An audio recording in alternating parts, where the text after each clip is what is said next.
conversando sobre los temas de mentoría. En el video pasado conversamos una dinámica muy importante que es la dinámica de atracción. Clinton define que dentro de este proceso hay otras dinámicas que tienen que darse para que se logre la meta y el objetivo de potenciar o desarrollar a ese joven líder en este proceso de mentoría.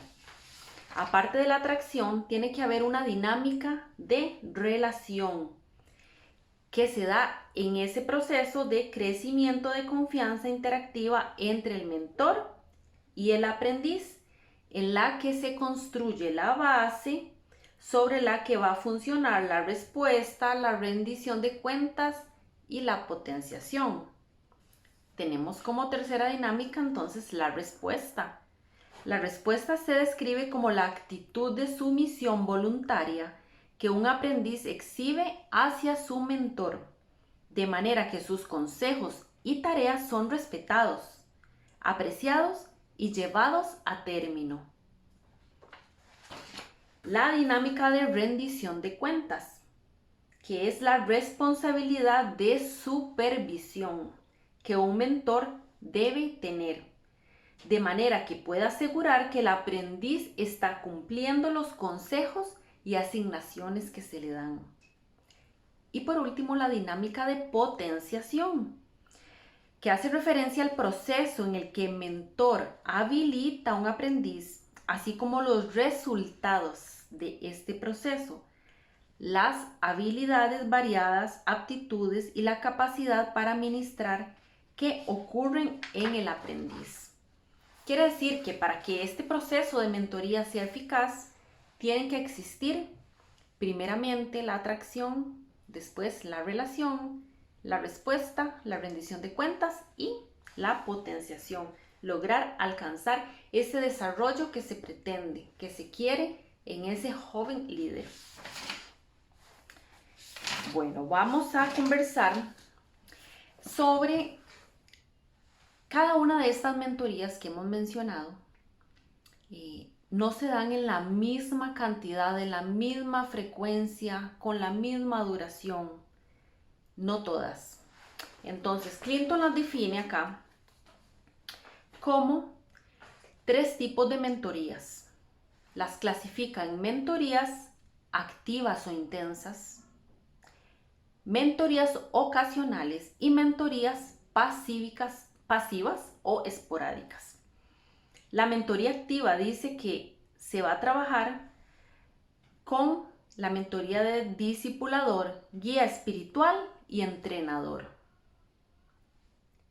Repetimos, discipulador, guía espiritual y entrenador. Estas van a ser las mentorías activas o intensas. Quiere decir que cuando un joven mentor se inicia en este proceso, un joven líder va a tener que estar trabajando día a día en un proceso largo y continuo con este tipo de mentores, el mentor discipulador, guía espiritual y entrenador. Luego, las mentorías que son ocasionales serían la consejería, el maestro y el patrocinador. Por ejemplo, la consejería se da cuando existe un consejo necesario, oportuno, frente a una crisis o a una situación en la que se está enfrentando ese joven líder. Necesita tomar una decisión, necesita cambiar una dirección, se enfrentó a una situación nueva y necesita un consejo oportuno. Y esto va a ser ocasional.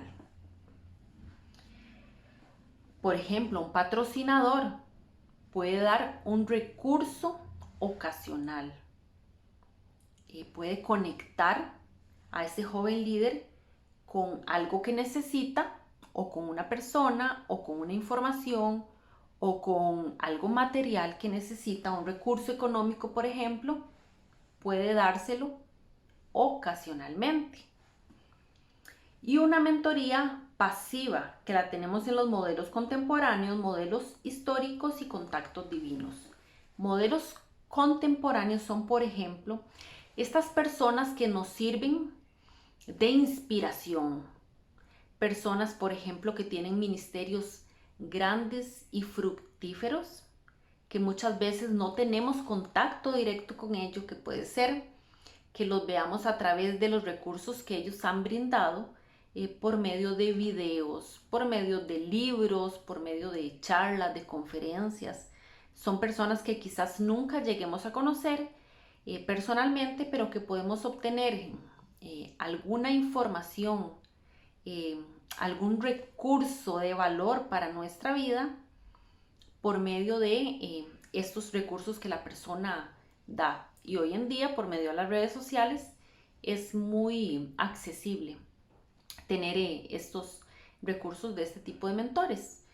Los mentores históricos son los mentores que tenemos en la Biblia, que tenemos palabras por medio de la Biblia para nosotros el día de hoy. Y tenemos ejemplos. Jesús es el mentor, ¿verdad? El maestro de maestros.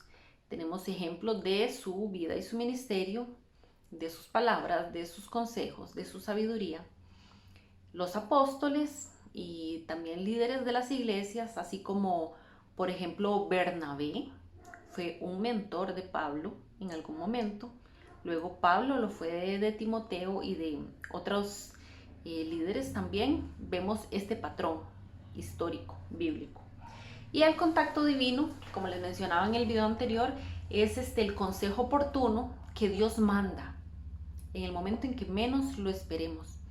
Puede ser por medio de algo que leamos, puede ser por medio de una palabra que una persona nos llegue a dar sin que nosotros la pidamos. Hay tantas formas en que el Señor trabaja, ¿verdad? Usted va a reconocerlo. Cuando usted tenga un contacto divino, usted va a reconocerlo. Este consejo, esta información, esto que me llegó, un recurso material, una palabra de sabiduría, una exhortación, esto viene de Dios y es un recurso de un contacto divino. Perfecto. Ahora, vamos a adentrarnos en lo que es un discipulador, tan conocidos en las iglesias y tan importantes.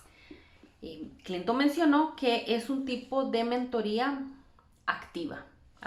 Quiere decir que tiene que ser algo del día a día. ¿Qué es un discipulado? Menciona, es un proceso en el que un creyente más maduro, o sea, este mentor discipulador, se relaciona con uno más joven, el aprendiz, y comparten con él conocimientos, habilidades y filosofías básicas en lo que significa ser un cristiano creciente, de tal manera que afecte su carácter, su conducta y culmine en un acercamiento a la manera en que debe vivir como cristiano. Esta persona le da la información sobre lo que es seguir a Cristo, esos primeros hábitos, ese acercamiento a la palabra de Dios, el hábito de leer la palabra de Dios, las disciplinas espirituales, cómo orar, cómo alimentarse, cómo debe ser la relación en el ministerio también con otros hermanos. Todo esto es el hábito de seguir a Cristo. Hay unas preguntas que quiero hacerles en este momento sobre sus hábitos con su tiempo devocional. Y es para que reflexionemos.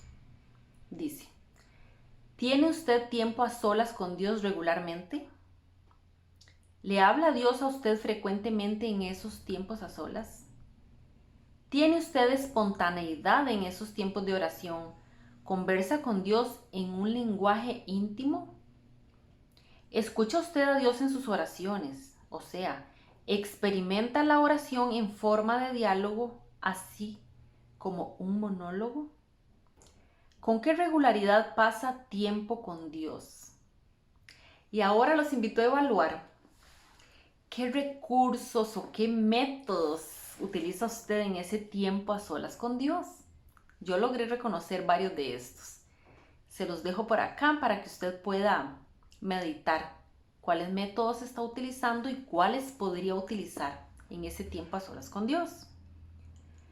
caminar en la naturaleza, meditación en la naturaleza, oír música, tocar música, escribir música, analizar música, oír la palabra, escuchar la voz de Dios, leer un devocional, leer otros libros espirituales, leer la Biblia, escuchar y estudiar la Biblia, estudiar otros libros, meditar la Biblia, la oración verbal, oración en lenguas, oración silenciosa, oración meditativa, otros.